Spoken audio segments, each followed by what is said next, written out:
Bienvenidos a Enlace Centroamérica desde San Salvador. Hablaremos de la recta final del mandato del presidente Nayib Bukele, quien luego de 4 años en el gobierno mantiene una alta aceptación entre la población y la región al lograr el desplome del número de homicidios atribuidos a las pandillas, pero con múltiples críticas de ONGs y organismos internacionales por las violaciones a los derechos humanos. A raíz de las acciones de estos grupos criminales, El Salvador era considerado como una de las naciones más violentas del mundo. Ahora la realidad se muestra diferente para un país acostumbrado a la muerte.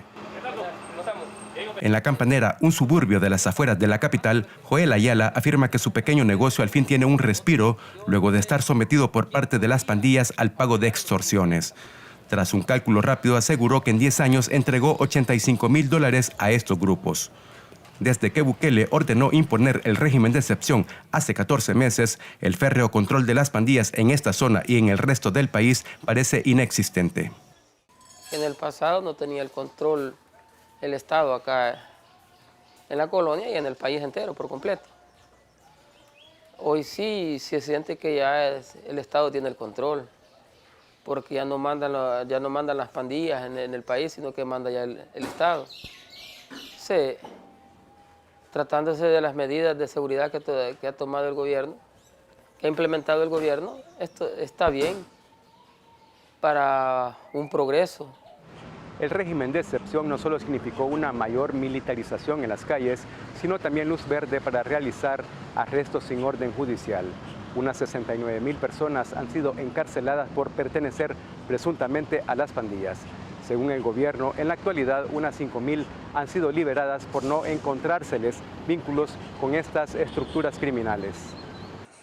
Con el estado de excepción vigente, en el 2022 el país tuvo una tasa de homicidios por cada 100,000 habitantes de 7,8 cifras oficiales. En contraste, cuando llegó Bukele al poder en 2019, la tasa era de 38 homicidios por cada 100,000 habitantes. Esta medida se ha posicionado como la más popular y es, a juicio del analista Mauricio Maravilla, el pilar de la actual popularidad del mandatario. El presidente sí, en su estrategia de seguridad, sí creo que tocó una fibra sensible.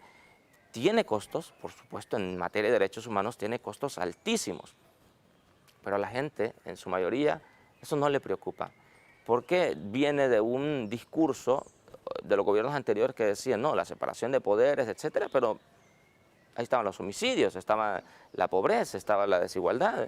Entonces ahora el presidente por lo menos le dice a la gente, yo le estoy resolviendo un problema básico.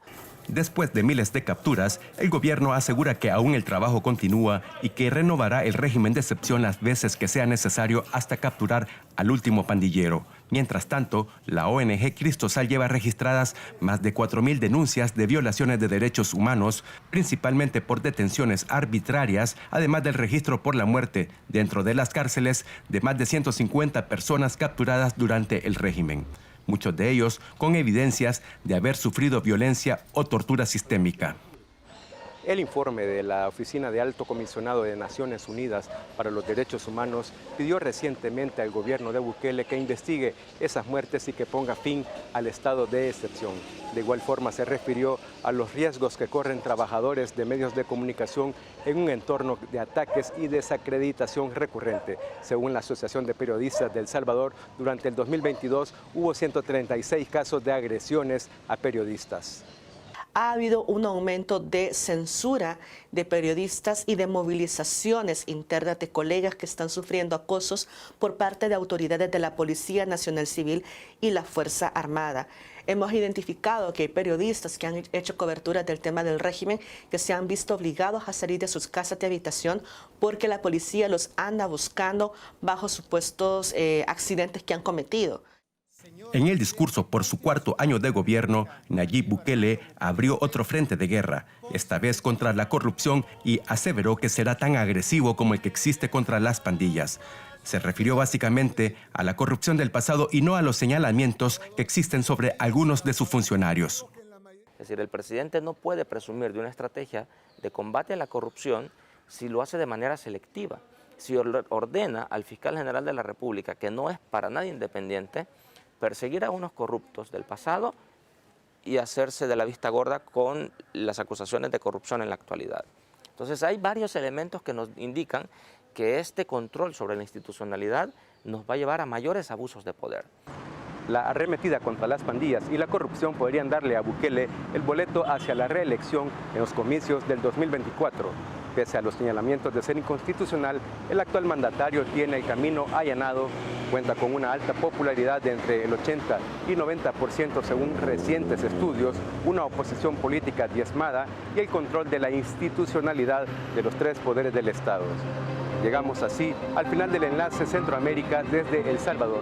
Continúe con nosotros en France 24 y France24.com.